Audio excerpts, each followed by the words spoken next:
Ce samedi 17 juin 2023, Michel Bernier est à l'honneur sur C8 avec la diffusion dès 21h15 de son dernier spectacle en date, Vive demain. À cette occasion, elle a accordé une interview à Télé Loisirs. Son âge, elle l'assume, tout comme ses courbes et son caractère bien trempé. Michel Bernier, 66 ans, analyse avec justesse les relations amoureuses, tout en se livrant sur sa vie de femme, de mère et de grand-mère. Avec un soupçon de désinvolture qui rappelle son illustre père, le professeur Choron, cofondateur de Charlie Hebdo. À l'occasion de la diffusion du spectacle inédit en clair Vive demain, sur C8 ce samedi 17 juin 2023 dès 21h15, celle qui dénonce les diktats imposés aux femmes a accepté de répondre aux questions de Télé Loisirs.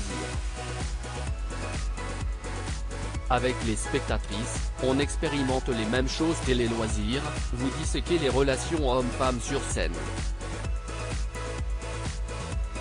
Quels sont les retours de vos spectatrices? Michel Bernier, CIST comme si elle faisait un transfert avec moi car on expérimente les mêmes choses.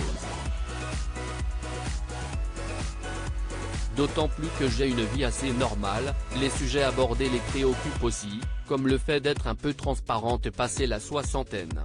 Souvent, on me dit, merci de parler de nous comme ça. Et du côté des hommes? Ils reconnaissent leur moitié. Et peut-être aussi leurs erreurs.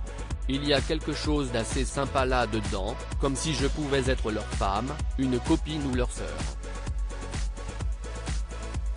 La scène, CIST mon réseau social personnel. Est-ce toujours aisé de partager de l'in-time, à l'heure où le public commente tout? La scène, CIST mon réseau social personnel. Mais je partage peu de choses sur internet, les anniversaires de mes enfants, des hommages à un être disparu. Je suis très calme avec ça, il y a des choses qui ne regardent que moi. Et me filmer toute la journée, ce n'est pas du tout mon truc. Le spectacle est aussi un pied de nez à ceux qui pensent qu'on ne peut plus rire de tout. Est-ce un clin d'œil à l'humour corrosif de votre père, le professeur Choron? Absolument. CIST une manière de dire, n'oubliez pas qu'il y a des gens qui se sont battus pour qu'on ait cette liberté d'expression. Et il faut y faire gaffe. À partir du moment où quelqu'un d'autre décide pour nous de ce qui est drôle ou ce qui ne l'est pas, ça devient dangereux.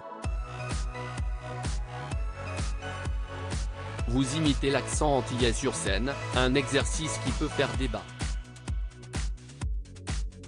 Appréhendez-vous une possible polémique? Non car je le fais dans une chanson zouk. Je prends l'accent de quelqu'un vivant aux Antilles, je ne me moque pas, je ne mets pas quelqu'un à mal. Les gens me connaissent assez pour savoir que je ne suis pas une personne malveillante.